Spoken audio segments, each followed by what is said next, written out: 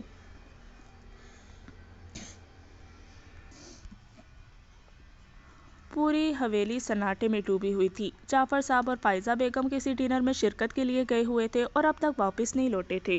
رانیہ نے بیزاری سے T V of کیا اور اٹھ کر میر غضنفر کے کمرے میں آ گئی۔ اس نے سوچا کیوں نہ کچھ دیر ڈیڈی کے ساتھ گپ شپ لگائے۔